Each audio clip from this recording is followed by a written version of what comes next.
ॿी ख़बर शामिल कंदासीं ठट्टो खां, जिते ज़िले जे मुख़्तलिफ़ इलाइक़नि में रोड हादसनि सबबि 3 ॼणा फोत ऐं 17 ॼणा ज़ख़्मी थी पिया आहिनि, जिन खे अस्पताल मुंतक़िल कयो वियो आहे।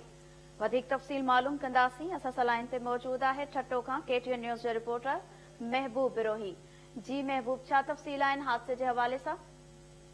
जी, छठे जे मुख़्तलिफ़ रोड रस्तनि ते अॼु केतिराई हादसा रुनमा थिया आहिनि। ख़ासि तौर ते शब बरात जे मौक़े ते कराची हैदराबाद मां मोटरसाइकिल सवार जेके नौजवान आहिनि उहे तेज़ रफ़्तारी में छठे जे मुख़्तलिफ़ रोडनि ते हलंदा रहिया, जंहिं सबबि झिरक वेझो रोड हादसो पेश आयो, जंहिंमें हिकु वैन जे टकर में 3 मोटरसाइकिल सवार नौजवान जेके ज़ख़्मी थी पिया, जिन मां हिकु नौजवान अली गुजराती हैदराबाद ईंदे रस्ते में फोत थी वियो। अहिड़ी रीति दावे जी भरसा कोस्टल हाईवे ते हिकु नामलूम गाॾी जे टकर में 2 नौजवान सुमेर ऐं अरसलान 2 नौजवान फोत थी विया, जिन जो तल्क कराची सां आहे। उन खां अलावा मुख़्तलिफ़ इलाइक़नि में जेके रोड हादसा थिया आहिनि, जंहिंमें मजबूरी तौर ते 17 माण्हू ज़ख़्मी थी पिया आहिनि। उन मां 2 ॼणनि जी हालत गंती जोगी ॿुधाई पई वञे।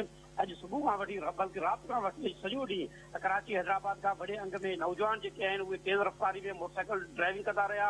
छठे जे रोड रस्तनि ते पिकनिक पॉइंटनि ते आयल हुआ, जंहिं सबबि मुख़्तलिफ़ वक़्तनि ते रोड हादसा पेश ईंदा रहिया, जॾहिं त ट्रैफिक पुलिस ऐं ख़ासि तौर ते ट्रैफिक खे कंट्रोल करण लाइ जेका पुलिस इंतज़ामिया आहे उहा ग़ाइब रही, जंहिं करे तेज़ रफ़्तारी सबबि जेका वन व्हीलिंग जो सिलसिलो जारी रहियो ऐं केतिराई हादसा रुनमा थिया। जी ठीकु आहे, वरी महिरबानी। नाज़िम, ठट्टो खां महबूब बिरोही असांखे तफ़सील ॾिना आहिनि।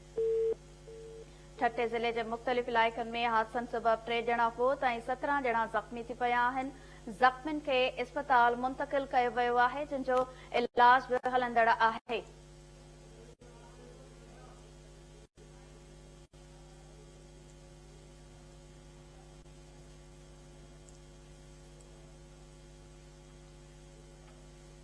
नाज़िम, ब्रेकिंग न्यूज़ अवां ताईं पहुचाईंदासीं। उॾेरो लाल खां